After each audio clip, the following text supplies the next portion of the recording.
Assalamu alaikum students, welcome to Empower Academy and you are watching easy tutorial. बिस्मिल्लाहिर्रहमानिर्रहीम। अस्सलाम वालेकुम बच्चों, क्या हाल है आप सबके। एम्पावर एकेडमी के प्लेटफॉर्म्स में हूं शहजाद लतीफ़, आपका फिजिक्स टीचर। अभी तक हमने जो फर्स्ट चैप्टर है मेजरमेंट्स उसको जितना डिस्कस किया है उसके रेलिवेंट कुछ एग्जांपल्स हैं आपके चैप्टर में। आज हम उन एग्जांपल्स को सॉल्व करेंगे। तो चलिए स्टार्ट करते हैं एग्जांपल नंबर 1.1 से। इस एग्जांपल के अंदर हमसे पूछा क्या गया है कि हमें कहता है कि the length breadth and thickness of a sheet are, मतलब हमें लेंथ गिवन है और वो जो लेंथ है वो है 3.233 मीटर। उसके बाद हमें ब्रेथ गिवन है वो है 2.105 मीटर और हमें जो थिकनेस गिवन है उसकी वो है 1.05 सेंटीमीटर। आप सब जानते हैं जो सेंटी है ये आपके पास प्रीफिक्स है और ये प्रीफिक्स इक्वल होती है 10 की पावर -2 के, तो ये इक्वल हो जाएगा 1.05 इंटू 10 की पावर -2 मीटर। ठीक है, तो ये हमें तीन चीजें गिवन है। अब हमसे पूछ क्या रहा है, calculate the volume of sheet correct up to appropriate significant digits. मतलब हमने इसका वॉल्यूम कैलकुलेट करना है और उस वॉल्यूम को हमने अप्रोप्रिएट सिग्निफिकेंट फिगर्स तक ही कैलकुलेट करना है। उससे ज्यादा जो डिजिट्स होंगे उनको हम इग्नोर करेंगे। तो चलिए सबसे पहले वॉल्यूम कैलकुलेट कर लेते हैं। वॉल्यूम हमें पता है इक्वल होता है length into breadth into height. तो हमारे पास ये हो जाएगा 3.233 multiply by 2.105 multiply by 1.05 into 10 की पावर -2। ठीक है, जब हम इन क्वांटिटीज को मल्टीप्लाई करेंगे आपस में तो मल्टीप्लाई करके हमारे पास आंसर आ जाएगा 7.14573825 मल्टीप्लाई बाय 10 की पावर -2 मीटर क्यूब। क्योंकि यहाँ पे मीटर है, यहाँ पे मीटर है, यहाँ पे मीटर, जब ये आपस में मल्टीप्लाई होंगे तो मीटर क्यूब। और वैसे भी हमें पता है वॉल्यूम है इसका जो यूनिट है वो क्यूब में होता है, क्यूबिक मीटर हो सकता है या जो भी आपके पास यूनिट गिवन हो उसके यहाँ से। ठीक है, तो अब देखें यहाँ पे हमारे पास जो क्वांटिटी आई है इसके अंदर जो सिग्निफिकेंट फिगर्स हैं वो हैं 1 2 3 4 5 6 7 8 9। लेकिन हमें जो क्वांटिटीज गिवन है इनमें हमारे पास जो मैक्सिमम सिग्निफिकेंट फिगर्स हैं उनकी तादाद है 1 2 3 4 1 2 3 4 और मिनिमम जो है वो 1 2 3। इसका मतलब है इसके अंदर सिग्निफिकेंट डिजिट्स 3 है, इसके अंदर 4 है, इसके अंदर भी 4 है। और हमने बात की थी हमने वो डिजिट्स रखने हैं जो कि सबसे कम होंगे जब आप मल्टीप्लिकेशन या डिवीजन करेंगे। तो सबसे कम कितने डिजिट्स हैं, यहाँ पे 3 है। तो इसका मतलब ये जो हमारे पास आंसर आया है, ये जो रिजल्ट आया है इसके अंदर हम सिर्फ 3 डिजिट्स ही रखेंगे। अब हम जब 3 डिजिट्स रखेंगे तो जाहिर सी बात है हम इस डिजिट तक रिटेन करना चाहते हैं, लेकिन जो हम डिजिट ड्रॉप कर रहे हैं वो क्या है, 5 है। वो डिजिट क्या है, 5 है। और 5 को ड्रॉप करने के लिए मैंने आपको रूल बताया था कि आप उससे पिछला नंबर देखते हैं, अगर वो इवन है तो आप उसको एज इट इज रहने दे देंगे, अगर वो ऑड है तो आप उसमें +1 कर देंगे। तो ये 5 है, 5 से पीछे जो डिजिट है वो 4 है। 4 क्या होता है, इवन। तो इसका मतलब है हम इसको 7.14 मीटर क्यूब ही लिख लेंगे। ठीक है, यहां तक बात क्लियर है। तो इसका जो आंसर है वो 7.14 मीटर क्यूब आ जाएगा। ठीक है, यहाँ पर आपकी किताब में 7.15 लिखा हुआ है, लेकिन ये 15 नहीं होगा क्योंकि आपके पास जो 10 की पावर -2 रह गया था। जो 5 है, 5 आपके पास क्या इससे पिछला जो डिजिट है वो इवन है, तो आप इवन को चेंज नहीं करते। ये बात आपने याद रखनी है। अब एग्जांपल नंबर 1.2 है, तो एग्जांपल नंबर 1.2 को जब हम डिस्कस करेंगे तो इसमें हमसे पूछा हुआ है कि the mass of a metal box measured by a lever balance is 2.2 kg। आपके पास एक मास है, किसका है, मेटल बॉक्स का। तो हम इसको लिख देते हैं m ऑफ b, वो है 2.2 kg और इसको मेजर किया गया है लीवर बैलेंस के साथ। 2 सिल्वर कॉइंस ऑफ मासेस, पहली कैंडी का मास है m1 है हमारे पास 10.01 ग्राम। जब आप इसको 1000 में डिवाइड करेंगे तो ये इक्वल हो जाएगा 0.01001 किलोग्राम। और m2 है आपके पास 10.02 ग्राम। जब आप इसको 1000 में डिवाइड करेंगे इसको किलोमीटर में लाने के लिए तो ये आपके पास हो जाएगा 0.01002 किलोग्राम। ठीक है, मेजर्ड बाय बीम बैलेंस, मतलब ये जो पॉइंट्स हैं इनको बीम बैलेंस के जरिए से मेजर किया गया है, और ये जो आपके पास मेटल बॉक्स है इसको लीवर बैलेंस के जरिए से आर एडेड टू इट, इनको उस मेटल बॉक्स के अंदर क्या किया है, डाला गया है। What is now the total mass of the box correct up to appropriate precision.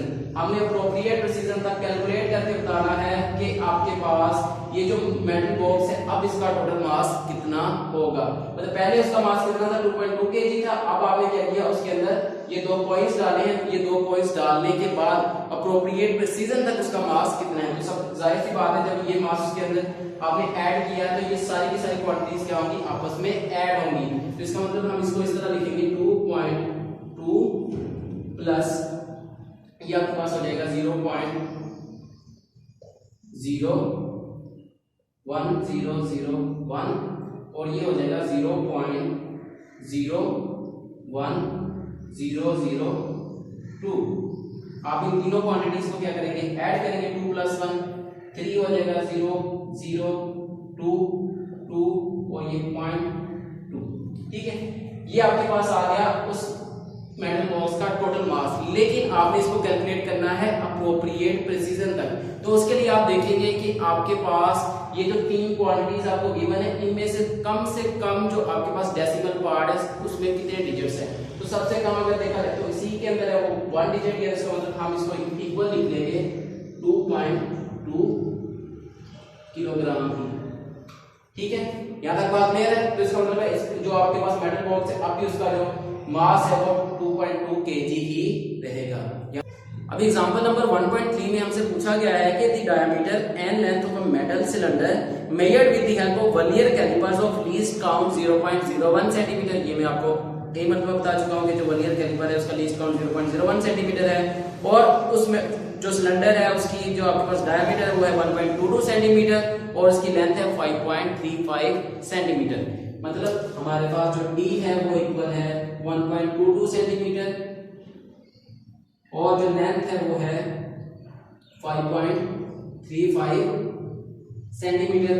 और इसके अंदर जो एब्सोल्यूट अनसर्टेनिटी है वो है 0.01 की। अब यहाँ पे सेंटीमीटर ना लिखिए फिर भी है तो 0.01 सेंटीमीटर। मतलब इतना ये फ्लक्चुएट हो सकता है क्योंकि जिस इंस्ट्रूमेंट के साथ इसको मेजर किया गया है उसका लीस्ट काउंट कितना है, इतना है, और लीस्ट काउंट ही उसकी क्या होती है, एब्सोल्यूट अनसर्टेनिटी। अब एब्सोल्यूट अनसर्टेनिटी हमें दोनों की मालूम है और हमें कहा गया है कि कैलकुलेट द वॉल्यूम V, हमने वॉल्यूम कैलकुलेट करना है उस सिलेंडर का, एंड अनसर्टेनिटी इन इट, और उसके अंदर जो मौजूद अनसर्टेनिटी है वो भी हमने कैलकुलेट करनी है। तो चलिए स्टार्ट करते हैं। हम सबसे पहले वॉल्यूम के फार्मूला से देख लेते हैं कि हमें वॉल्यूम का जो फार्मूला है वो क्या है। वॉल्यूम का यहाँ पे जो सिलेंडर है उसके केस में फार्मूला होता है πd²L/4। अब इस फार्मूले को जरा ध्यान से देखिए, इस फार्मूला के अंदर कौन कौन से ऑपरेशंस हो रहे हैं, क्योंकि हमने अनसर्टेनिटी के मुख्तलिफ केसेस पढ़े। अब उनमें से इसके ऊपर कौन सा केस लागू होगा। सबसे पहले तो ये देखिए कि डायमीटर और लेंथ आपस में क्या हो रहे हैं, मल्टीप्लाई हो रहे हैं। तो इसका मतलब है हमने परसेंटेज अनसर्टेनिटी कैलकुलेट करनी है डायमीटर के लिए भी और लेंथ के लिए भी। लेकिन जब हम डायमीटर को देखते हैं तो डायमीटर के ऊपर स्क्वायर भी है, तो इसका मतलब है इसके ऊपर जो पावर फैक्टर वाला रूल है हम पहले वो अप्लाई करेंगे, देन हम इन दोनों के जो रिजल्ट होगा उनको क्या करेंगे, ऐड करेंगे। यानी जो मल्टीप्लिकेशन वाला रूल है फिर वो बाद में अप्लाई होगा। तो चलिए सबसे पहले तो परसेंटेज अनसर्टेनिटी कैलकुलेट कर लेते हैं दोनों के लिए। लेंथ के लिए जो परसेंटेज अनसर्टेनिटी होगी, परसेंटेज अनसर्टेनिटी फॉर लेंथ होगी आपके पास 0.01 को आप डिवाइड करेंगे 5.35 के साथ और मल्टीप्लाई कर देंगे 100 के साथ, ऐसे ही है। तो जब आप इसको इस तरह करेंगे आपके पास जो रिजल्ट है वो आ जाएगा 0.2%। ठीक है, 0.2% आ गया। इसी तरह परसेंटेज अनसर्टेनिटी आप कैलकुलेट करेंगे डायमीटर के लिए।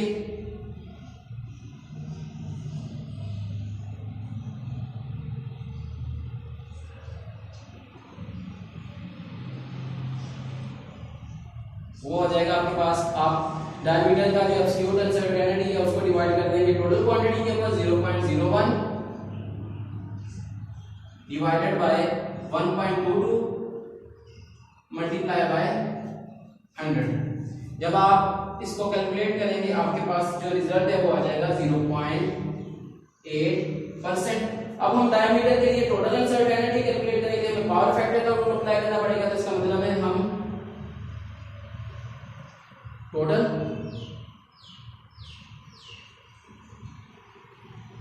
परसेंटेज अनसर्टेनिटी कैलकुलेट कर लेते हैं। फॉर डी आ जाएगा 2 इंटू 0.8% और ये इक्वल आ जाएगा 1.6% के। ठीक है, अब हमने टोटल अनसर्टेनिटी वॉल्यूम के अंदर कैलकुलेट करनी है। Total percentage uncertainty in V वो इक्वल हो जाएगी आपके पास 1.6% प्लस 0.2% और इक्वल आ जाएगी 1.8%। ठीक है, यहाँ तक बात क्लियर है कि ये परसेंटेज अनसर्टेनिटी हमने किस तरह कैलकुलेट की और यहाँ पे हमने इसको 2 के साथ मल्टीप्लाई क्यों किया, यहाँ पे इनकी एडिशन क्यों की। अगर किसी बच्चे को कोई कंफ्यूजन है तो नीचे कमेंट करके हमसे पूछ लीजिएगा। यहाँ तक आपने कैलकुलेट कर लिया, अब हम वॉल्यूम कैलकुलेट कर लेते हैं। वॉल्यूम के लिए जब हम यहाँ पे वैल्यूज पुट करेंगे, पाई की वैल्यू 3.14 मल्टीप्लाई बाय डी की वैल्यू है आपके पास 1.22 का आप स्केल लेंगे और मल्टीप्लाई करेंगे इसको लेंथ के साथ, लेंथ है 5.35 और इस पूरी वैल्यू को आप डिवाइड कर देंगे 4 पे। जब आप इसको 4 पे डिवाइड करेंगे तो आपके पास जो रिजल्ट है वो आ जाएगा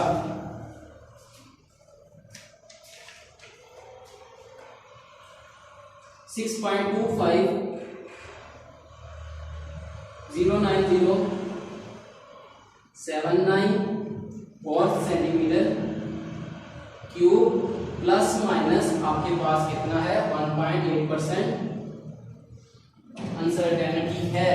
अब इसका 1.8% जब आप कैलकुलेट करेंगे तो उसके लिए हम यहाँ पे कैलकुलेशन कर लेते हैं। अगर ये आपने नोट कर लिया है तो मैं इसको रेज कर देता हूँ, नहीं तो वैसे भी किताब के अंदर गिवन है, आप देख लीजिएगा। वॉल्यूम आया हमारे पास 6.2509079 सेंटीमीटर क्यूब विद 1.8% अनसर्टेनिटी।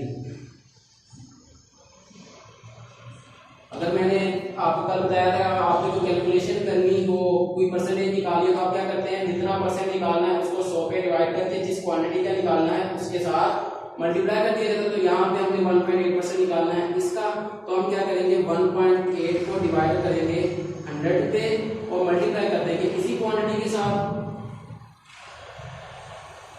तो हमारे पास ये इक्वल आ जाएगा 0.1 centimetre.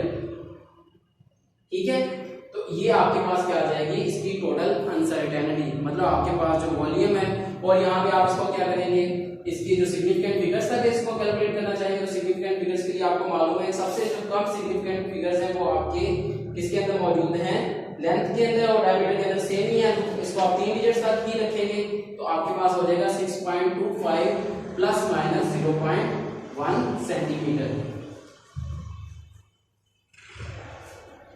6.25 plus minus 0.1 centimetre cube.